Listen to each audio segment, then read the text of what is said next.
कीमती चीजें भले ही मूल्यहीन जगहों पर पड़े रहते होंगे। उदाहरण के तौर पर अगर सोना को देखा जाए, हीरे मोतियों को देखा जाए, चांदी को देखा जाए, हो सकता है किसी कारण से या फिर लापरवाही से उसे ऐसी जगह पर डाल दिया है, फेंक दिया है, जहाँ पर ऐसी कोई वस्तु है, ऐसी कोई चीजें फेंकी जाती है जिनका कोई मूल्य नहीं होता है, जिनका कोई कीमत नहीं होता है। लेकिन जिस व्यक्ति को इन चीजों की परत मालूम है, इनकी कीमत मालूम है, तो मूल्यहीन जगहों से इन्हें अलग करते हुए, इन्हें साफ सुथरा करते हुए, बेशकीमती चीजें जहाँ पर रखी जाती है वहां पर ले जाकर इन्हें संभाल कर रखते हैं। हमारी कोई भी कीमती वस्तु इसी प्रकार से क्यों ना हो, भले वो किसी ऐसी जगह पर पड़ जाती है, हम उन्हें उठा लेते हैं और उन्हें संभाल कर सही जगहों पर रख देते हैं। हमारे जीवन में भी ऐसे ही कुछ होता है। अगर हमारी कोई ऐसी कौशल है, प्रतिभा है, कोई हुनर है, या फिर हमारे पास स्वर्ग की ऐसे अनुग्रह है और अभिषेक है, तो केवल इंसान ही नहीं परंतु परमेश्वर भी हमारे नीचे उतर आएंगे और हमारी खोज करेंगे, हमारी उद्धार करेंगे और हमें सही जगहों पर संभाले रखेंगे, बड़े बड़े ऊंचाइयों तक लेकर जाएंगे, बड़े मुकामों पर पहुंचा देंगे, हमें इतनी कामयाबी और तरक्की प्रदान करेंगे जिनकी हमने कभी कल्पना भी नहीं की होगी। हो सकता है हमारे मन में कभी ऐसे अरमान होगी, परंतु इसका संभव होता हुआ संभावना को कभी हमने कल्पना नहीं किया होगा। हमारे दिन इसी प्रकार से वृत्तांतों के ग्रंथ में चल रही है, अर्थात इतिहास के ग्रंथ में जब चल रही है, इतिहास के दूसरे ग्रंथ में आज हमारा प्रवेश होता है।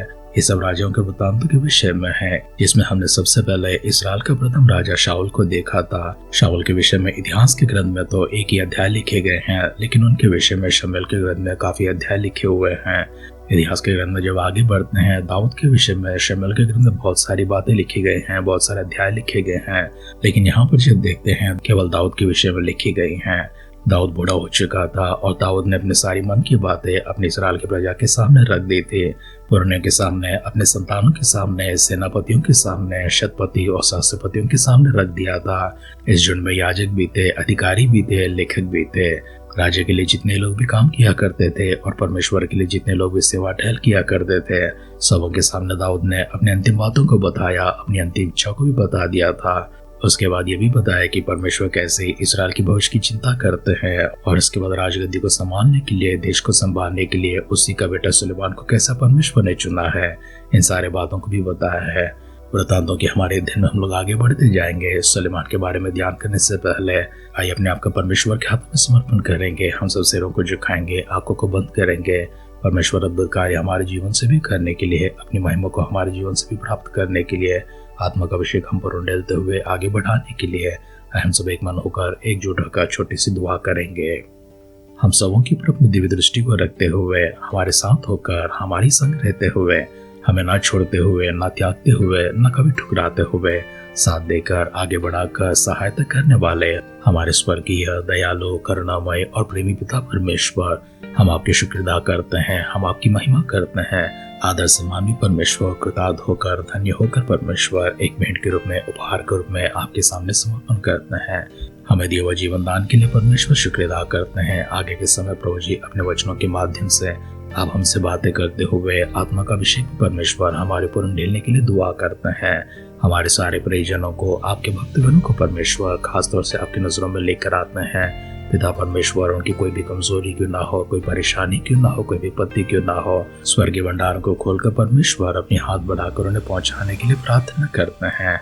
आगे के समय फिर से एक बार आप ही की दृष्टि में प्रभु जी सभी को समर्पण करते हुए अभिषेक हमारे ऊपर उंडेलने के लिए, वचनों से प्रभु जी हमसे बातें करते हुए हमें स्थिर करने के लिए छोटी सी प्रार्थना करते हुए हमारे उद्धार करता हमारे प्रभु यीशु मसीह के नाम से इस दुआ को मांगते हैं। सुन और कबूल कर पिता। आमेन, आमेन, आमेन।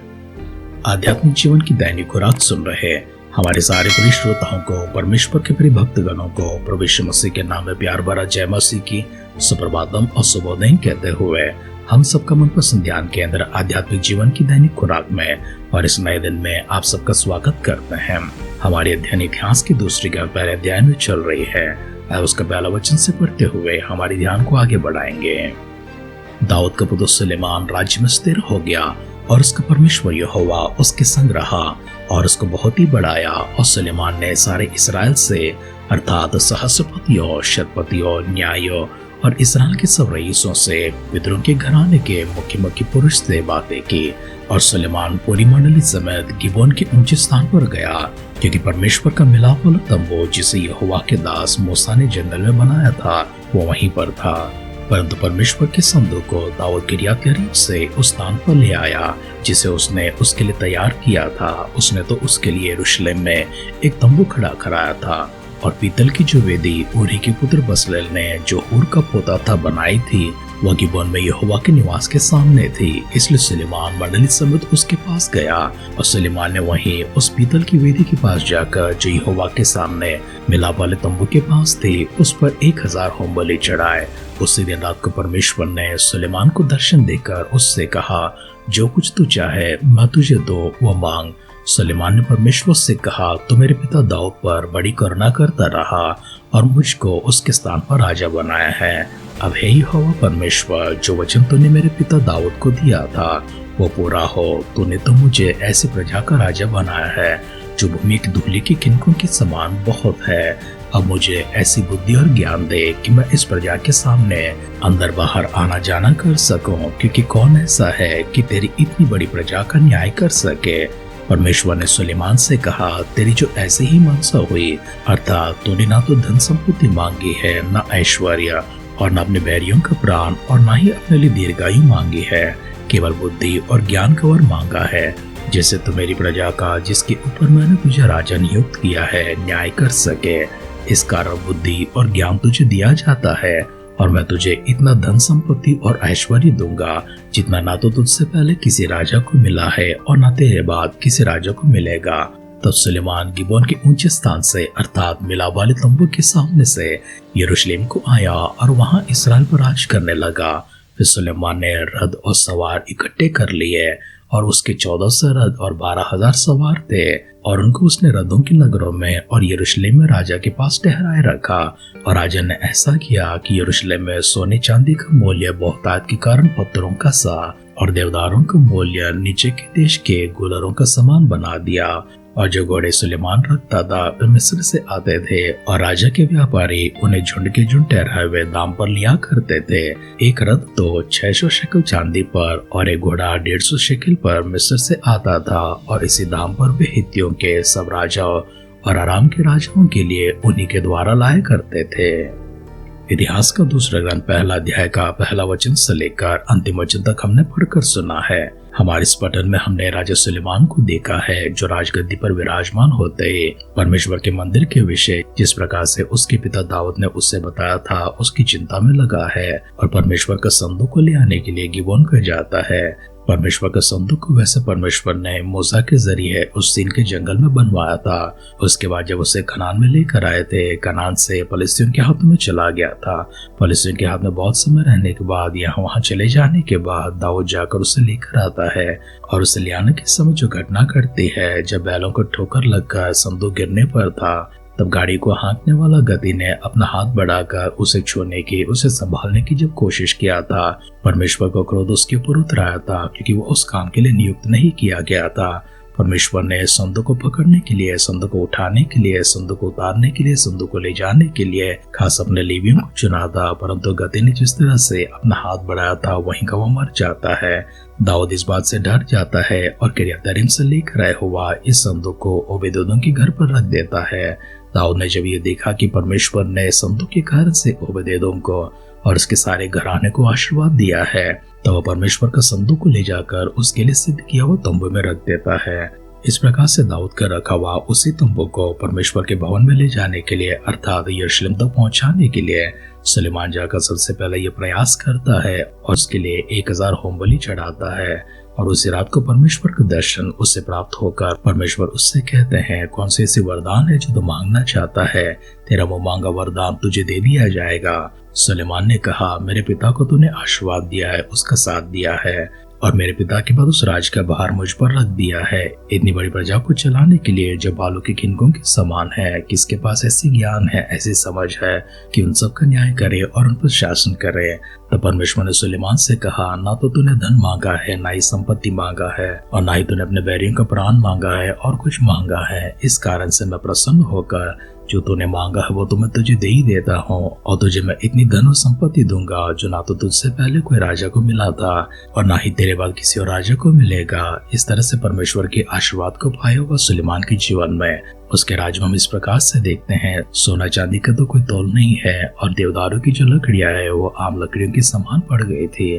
परमेश्वर के अनुग्रह से न केवल सुलेमान को आशीर्वाद मिलती है परंतु सारे इस्राएल की प्रजा को भी आशीर्वाद मिलते हैं। सुलेमान अपनी सेना को बढ़ाते हैं, रथों को घोड़ों को खरीदते हैं, सवारों को नियुक्त करते हैं, नगरों में उन्हें बसा देते हैं और जो कुछ भी उनके पास आया करता था, जो कुछ भी उनके लिए खरीदारी होती थी, वे सभी बहुत ही कीमती और विशेष चीजों को खरीदारी होती थी।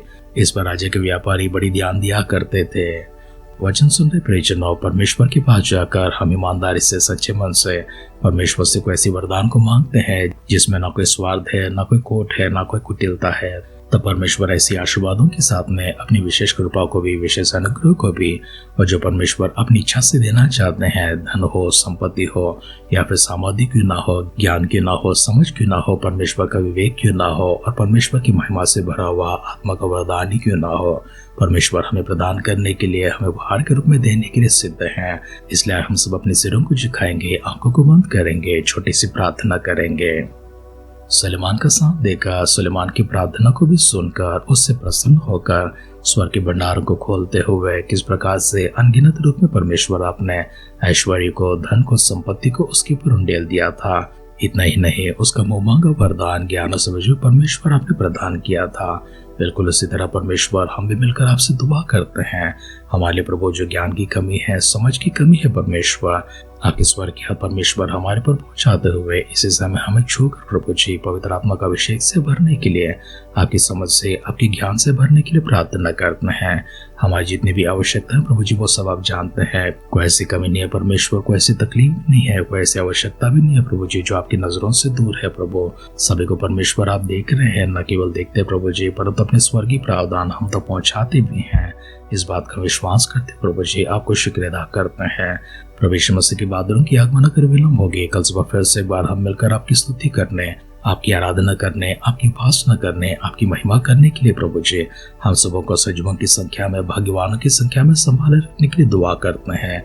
अगर ऐसा ना तो प्रभु के राज में हम सबको शामिल करने के लिए प्रार्थना करते हुए हमारे उद्धारकर्ता, हमारे प्रभु यीशु मसीह के नाम से इस दुआ को मांगते हैं। सुन और कबूल कर पिता। आमेन, आमेन, आमेन। परमेश्वर की प्रसन्नता से भरी हुई नजरें और दया भरी हाथ निरंतर आपके ऊपर होते रहे। परमेश्वर अपने स्वर्ग के भंडारों को खोलकर अपनी महिमायुक्त आशीर्वाद आपके ऊपर उंडेलने के लिए उनकी करुणा और उनका प्रेम अपार रूप से आपके ऊपर हमेशा उतराते रहे। स्वर्गीय दिन से परमेश्वर आपको तृप्त करे, स्वर्गीय ज्ञान से परमेश्वर आपको अभिषेक करे, परमेश्वर अपने राज्य के लिए आपको हमेशा खड़ा करके उपयोग करते रहे। हमारी से दुआ और कामना के साथ आज की ध्यान पर समाप्त करते हैं। आप सुनते रहिए, सुनाते रहिए आध्यात्मिक जीवन की दैनिक खुराक। कल फिर मिलेंगे। अपना ख्याल रखिए, अपनों का ख्याल रखिए, दूसरों का भी ख्याल रखिए। God bless you.